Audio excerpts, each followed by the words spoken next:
Hello there everybody, we are back for part 5 of 100 Days on Fjordur. We are actually not where we left off last time, as I lost the footage for day 40, but all I did on that day was tame up an Anki, collect some metal near my base, and then fly over to the mountains near this volcano to get more metal. I also found this Wyvern Shrine, which I thought was pretty cool, but I couldn't find any interactable objects. However, there was some metal around it, so I threw out my Anki and began collecting it. He actually came out at a really high level, which was nice, and since getting him, I'd just been leveling melee damage non-stop, as doing this increases the amount of resources you gather with attacks. Those rocks only appear to be sulfur, which I don't really need at the moment, but it is good to know that it's here. However, this one gives me metal. My Anki has about 800% melee damage by this point, and so it collects about 500 metal per swing, which is great, and makes harvesting it much easier. I want to craft an industrial grinder soon, and to do this I need quite a lot of metal, so I need to get this all smelting up. Back at base, I also crafted 7 more forges, which are prepared and ready to go once I get this metal back to them. I think if I only had one forge it would just take way too long to get all the metal that I need, so I've used multiple. I did also consider an industrial forge, but that also requires heaps of metal by itself to use, so I think I'll just use a bunch of normal forges for now. I also found an area a bit further down the mountain that had tons of metal, so I dropped my Anki, which I'd been carrying with my Wyvern, and went out to start collecting it. Nothing interesting here, just getting the metal. After getting all the metal, I was flying back home with my Anki being carried by my Wyvern when I crossed over this massive oil pit. I had a quick look around here to see if there was any oil I could mine, as I would need oil as well later, but there didn't appear to be interactable objects when I saw this Giga. It was only a low level, but I still needed to kill Gigas at some point, as I wanted to clear the spawns so higher level ones could spawn in, and I also needed 2 Giga hearts to fight the dragon, which was a boss we'd do later on in the series. However, I didn't want to do it now as I had my Anki with me, and I wanted to get the metal smelting up before I did anything else, so I flew away and I left it. At this point though, my Wyvern was nearly running out of stamina and the Giga continued chasing me, so I flew up onto this outcrop where I could hopefully drop my Anki, and then I tried to land my Wyvern, but that did not work as these have a wide turning radius and landing can be annoying sometimes. Then, my Anki was still on follow, so it ran off and fell down. This was scary as the Giga was over there and still aggroed, but luckily it was attacking some other creatures, so it was pretty safe. I just flew in, picked up my Anki, flew away again, and then I went back to base safely. Once I get back home, I straight away head to my forges and begin to evenly split up the metal between them. Ankis have a weight reduction on metal, which means that it weighs much less for them and they can carry heaps of it. As soon as I take it out of the Anki's inventory, it becomes super heavy and I can't walk, so I have to position myself right next to the forges so that I can transfer it over without moving. I divide the stacks up evenly and then put about 1,250 metal into each forge along with what's already there so I can continue smelting up.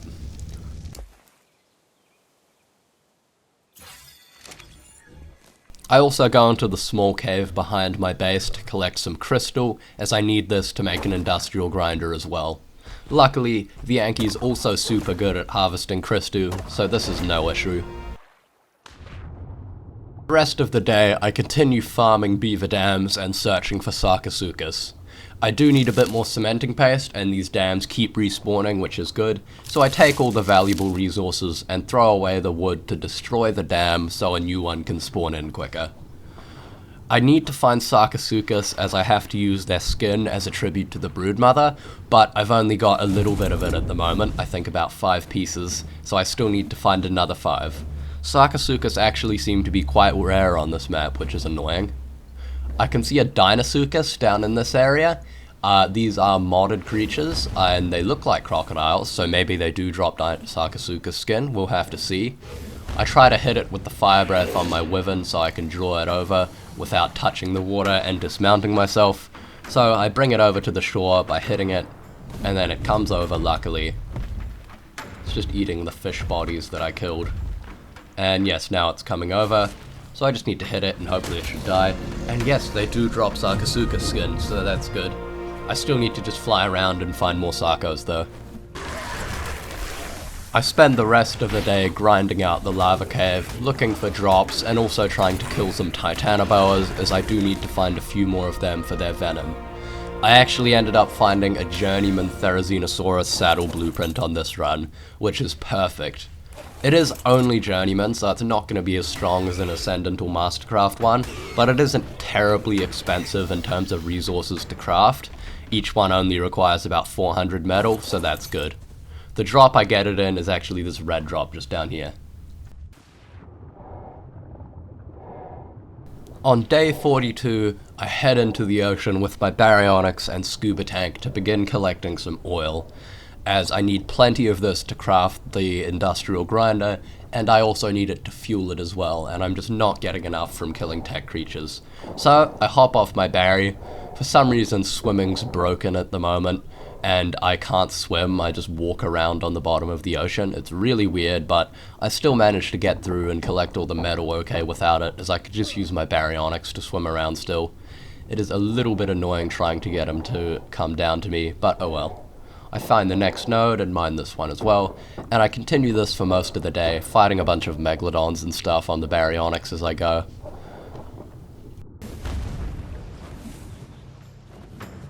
I also managed to kill another Sakasukas and take its skin. I think I need about 3 or 4 more pieces now in order to fight the Broodmother. They're pretty easy to kill, they're just annoyingly rare on this map for some reason. The next morning, I head back to Volcano Island as I want to kill the Giga. I want to move it so another high level can spawn here, as I ideally want a Giga army to fight the Titans on day 75. However, they can't spawn if one's already here. Annoyingly, my fire breath was very weird on this thing and kept missing it for some reason. I eventually got a strategy down though where I would just fly past and breathe on it, aiming for its feet, as this seemed to be where the hitbox was. However, I did get hit a few times in the process, and this thing was doing over 600 damage per hit, as well as inflicting a bleed that did damage equal to a percentage of your max health, so I really did not want to get hit. Eventually, I managed to get the Giga stuck on this rock at a position where I could blast it with the Wyvern's fire breath and not take damage myself. So, I do this even though the hitbox still is a bit weird, and I get the kill on the Giga. This is great, as it means a new one can now spawn in here, and I also get its heart, of which I need 2 in order to fight the dragon at some point. I decided to not do it with my army, as I wasn't actually 100% sure they'd survive. Doing it with the Wyvern took ages, but it was much safer, even though he did take quite a bit of damage and got fairly close to death at some points. I did have to heal him up with meat. So, I go to the Giga, take its heart and the trank arrows that it dropped, and then I eat its body, as I need plenty of hide in order to begin making Therizinosaurus saddles with that new blueprint I found.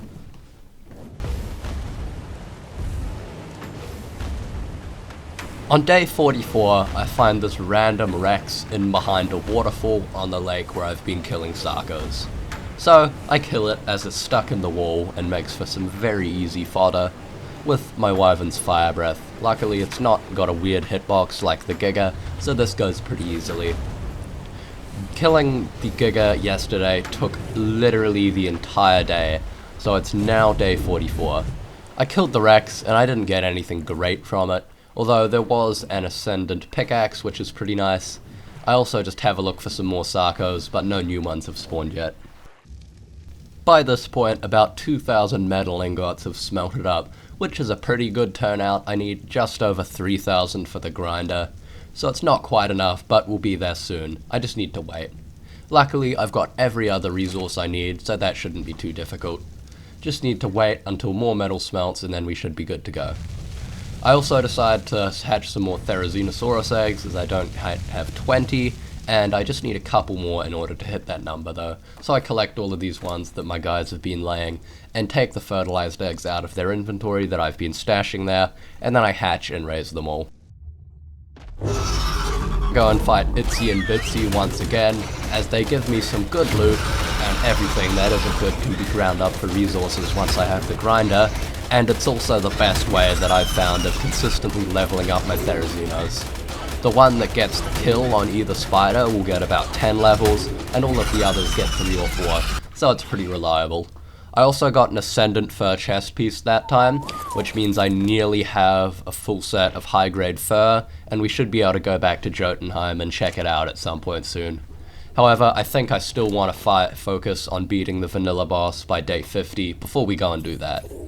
Next, I just need to go through and level all my fairies.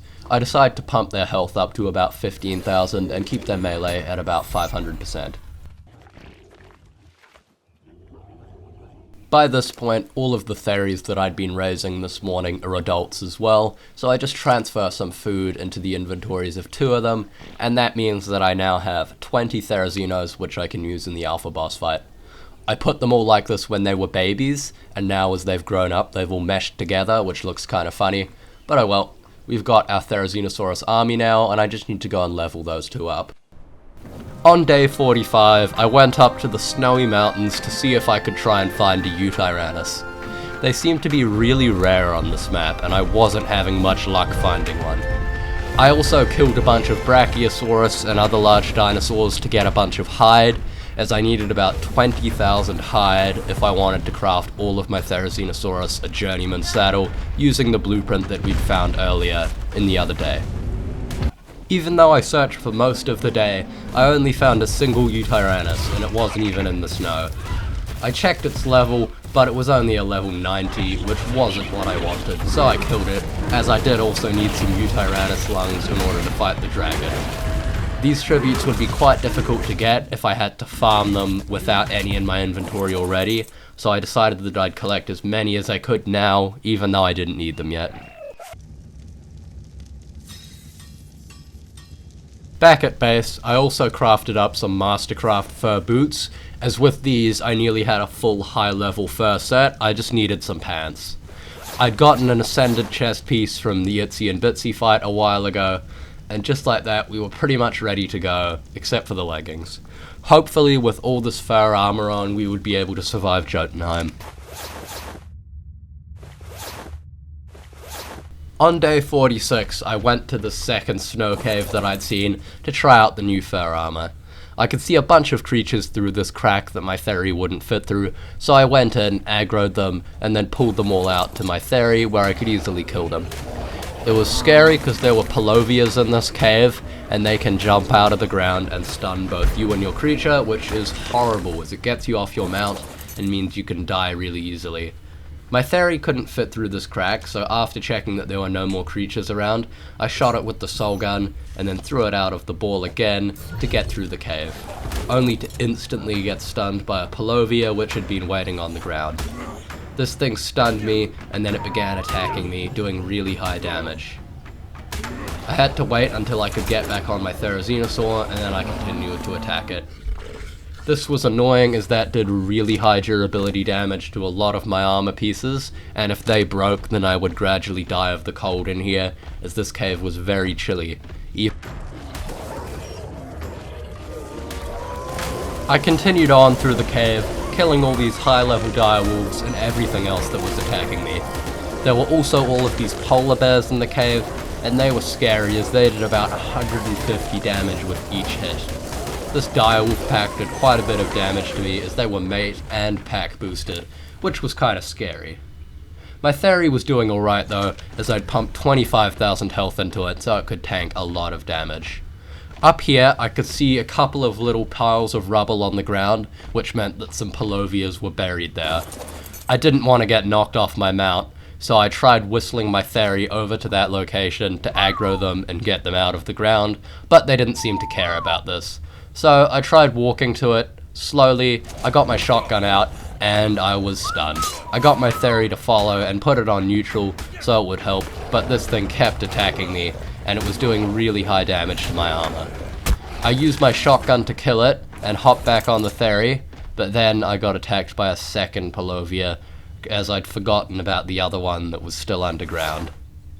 That had actually broken my fur armor though, so that was annoying. Then I got hit by the second Palovia, and this time my Theri got stunned as well.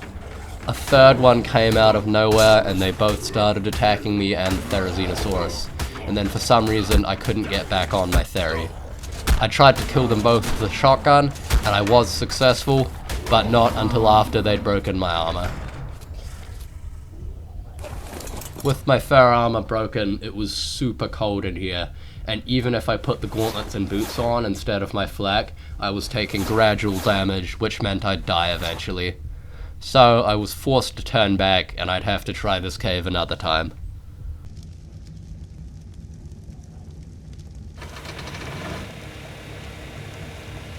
That afternoon, I finally had enough resources to make myself an industrial grinder. With this placeable structure, I could put all the saddles, pieces of armor, and weapons that I didn't need into it, and grind them up to receive a quarter of the resources that had been used to craft them. However, it was capped at 100 of each resource, which was sad, as I probably could have gotten thousands of metal from some Ascendant platform saddles otherwise. So I placed it next to my fabricator, as it was quite a large structure, and then brought over a portion of the gasoline and all of the items I wanted to grind up so that I could fuel it. After putting in all of the items that I wanted to grind up, I turned on the grinder, and then I ground everything into its base materials. This gave me about 1,200 metal, which was perfect, as well as a bunch of other things, but the metal ingots were the main thing that I cared about, and the cementing paste was nice as well.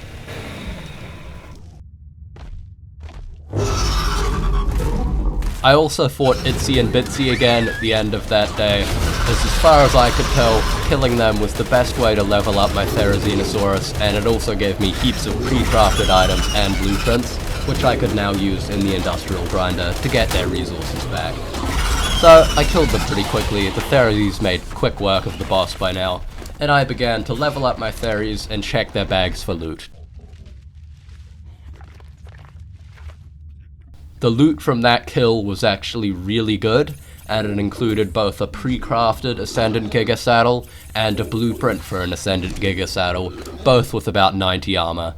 However, the metal cost on the blueprint was so expensive that I doubted I would ever be able to craft one, even if I did end up making a Giga army, which I still plan to do. However, I hadn't seen a single high-level Giga yet, so I wasn't sure how likely this would be.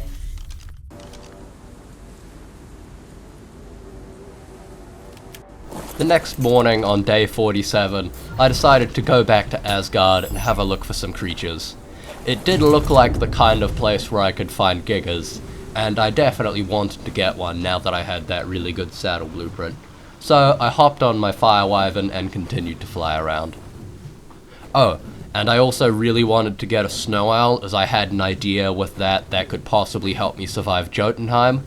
The Snow Owl has a heal ability that causes it to freeze itself and heal both itself and you, and I was hoping that if I took one into Jotunheim, I could use that heal ability to save myself from death periodically every time I took heaps of damage from the snow. I'd seen a few spawn over here before, so I went back to check them out. I thought I heard one around here, but it wasn't anything, and they were both just up on this mountain. So I continued flying around on my Wyvern when I saw a couple up on the slope. Turns out none of these were high levels though, so I killed them and moved on. A bit later on, I found a couple of high-level Snow Owls, but they were all fighting a Rex, which wasn't good. I tried to kill this Tech Rex using my Fire Breath, which wasn't a good idea as I accidentally hit the owls as well, which aggroed onto me. However, using this, I got them all to follow me, and hopefully pulled them away from the Rex. I could see that one in the distance was still there, and it hadn't been involved in any fighting yet, and I knew that that one on the ground was a level 130. So, I decided to kill these ones following me, and just go for that one that was on the ground. This probably wasn't the best idea though, as there was a 145 among them, and it was pretty sad to see that die, but I still had to tame it in any case. Turns out, that one on the ground there actually wasn't a high level at all, and I just misread it.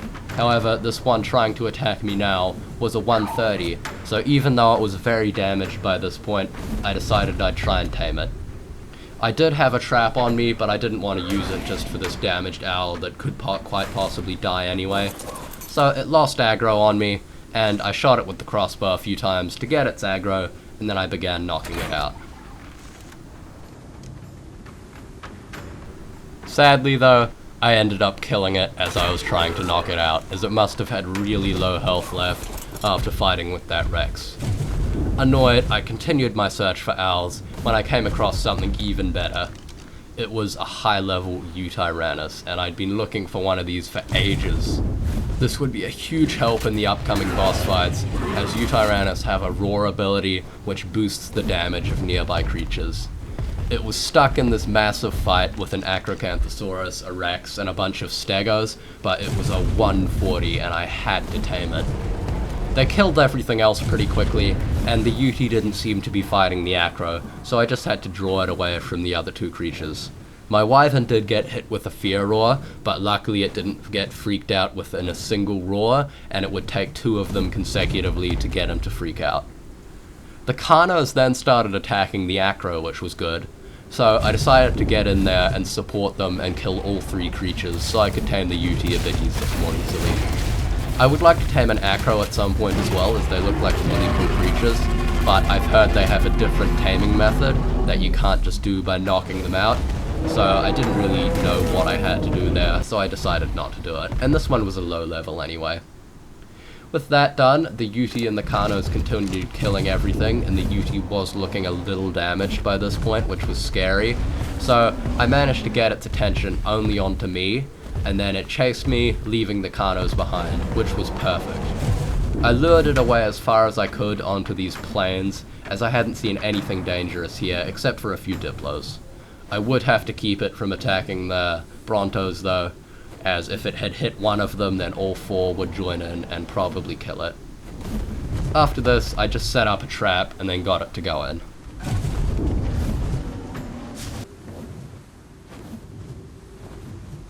Alright, we've got a trap built, now we just need to get him to go in there. He hasn't attacked any of the Brontos yet, which is good, but he looks like he's gonna go in this time, which is perfect. So I hop off my Wyvern in preparation to go and close the gate. I see his face poke through the door, which means he's in, so I run past as quickly as I can around to the entrance and I shut the gate, trapping the Utyrannus. This is great, as a Uti is going to be such a massive help in the upcoming boss fights. I decide to put my Wyvern in a soul ball so he can't get fear roared and fly away, as the thing will continue using its fear roar ability if he's sitting there. With that done, I begin to knock it out. It isn't until day 48 that I get the Utyrannus down. It only took about 50 arrows, which was really good for a high-level carnivore, so I throw out my Therizino after that's done and go to collect some meat in order to feed him. After taming the Uti, I also find a 135 snow owl that's chasing a Pteranodon. I try to shoot it off the back of my Wyvern, but he flies down to the ground every time I try and dismount so I can shoot with my crossbow. I chase the Pteranodon and the snow owl around for a bit until I finally kill the Pteranodon and get the owl to aggro onto me and lure it into the trap. After drawing the snow owl back to the trap, I hit it with an arrow and then bring it in. Snow owls are pretty easy to trap, but it gets out, as I built this trap with the Utyrannus in mind, not a snow owl, and the gaps are way too big, and this thing can just fly straight out. At this point, I just decide to try tanking it on my Wyvern, and trying to jump off and shoot it every time it circles around me. For some reason it flies back into the trap, but then it just flies straight back out again. I could probably tank it with my armor, but I would take too much durability damage. Instead, I figure out that I can just sit underneath my Wyvern and shoot it from here, so I do this until I get him torpor running.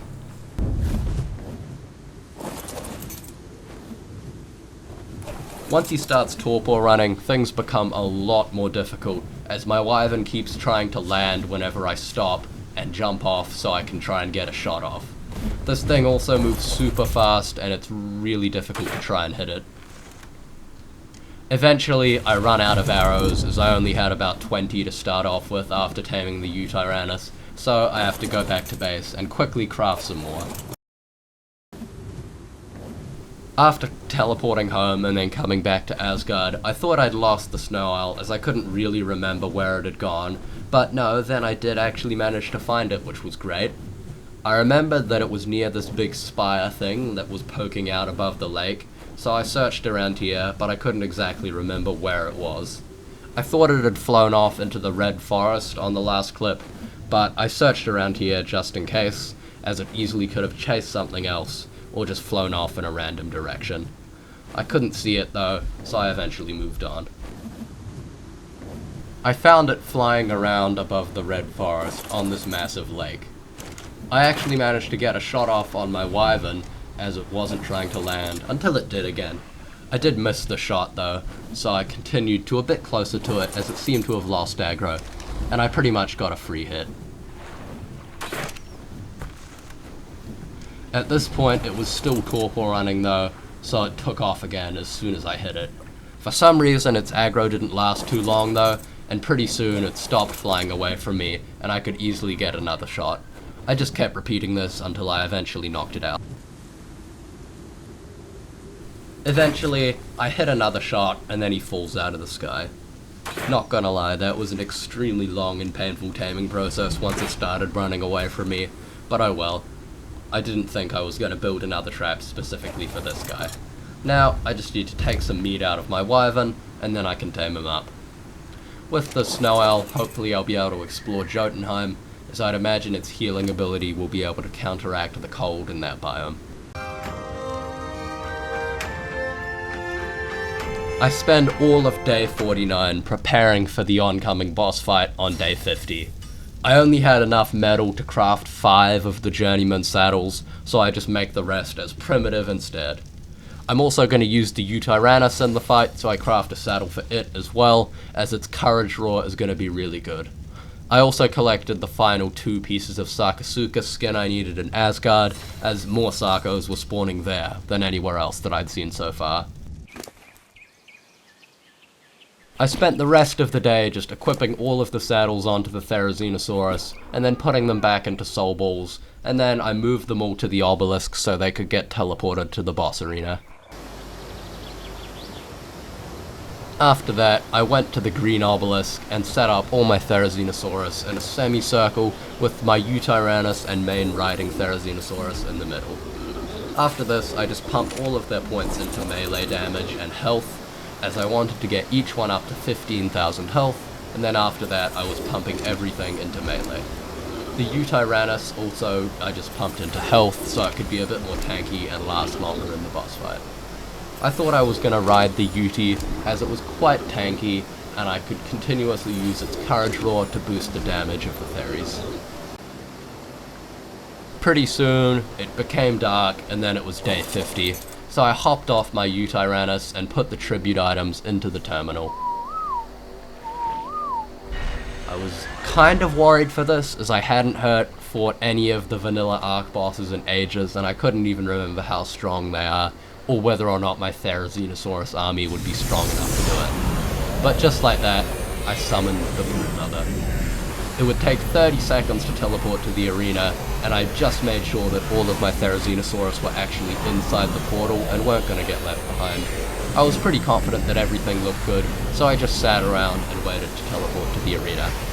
I know that you should never be riding a creature as you teleport, as this can often mean that the creatures get teleported and you get left behind, and this will mean that you lose every creature. Just like that, the teleport finishes and I'm in the arena. So I hop on my Utyrannus, whistling the Therizinosaurus to follow, and then get them to attack the Broodmother. Already this thing is doing heaps of damage to my Utyrannus. 348 multiple times is insane. Then all the Aranios come at me and I'm getting hit very quickly. I try to courage roar a few times and I get some of my Theries to help me with these Aranios, but things are not looking good. The Broodmother is hitting so hard and my Utyrannus is about to die, and I've barely even made a dent into its health. I continue doing courage roars, but my Utyrannus is definitely going to die at this point, which is sad because it's a 140, and I think we're going to lose this fight, which sucks as it means we failed the challenge. Just like that, my Theries begin dying as well, and at this point we're pretty much doomed. My Uti dies, and I hop onto a Thery, but that dies as well, and I try to hop onto another one, but then I get killed by one of the spider's attacks, and I get one shot, and all my theories start dying. Well, so much for 100 days on Fjordur. We failed the challenge. Oh, it was pretty fun while it lasted, and I think I actually might just continue it as a series. But, yeah, we have failed the initial challenge, sadly. After this, I went back to the green obelisk to see if any of my creatures had survived, but none of them had. A few of my Therizinosaurus hadn't been teleported to the arena, so I did have a couple left, and I still had the breeding ones back at home. But, yeah, I'd lost the Utyrannus as well, which really sucked, as I didn't have a breeding pair of those, so I'd need to go and tame 2 more. And my Therizinosaurus army got absolutely obliterated by that thing. So, I think we will continue this as a series, but we have failed the challenge at this point. Ah, well, thanks for watching everybody, and we will see you in the next episode.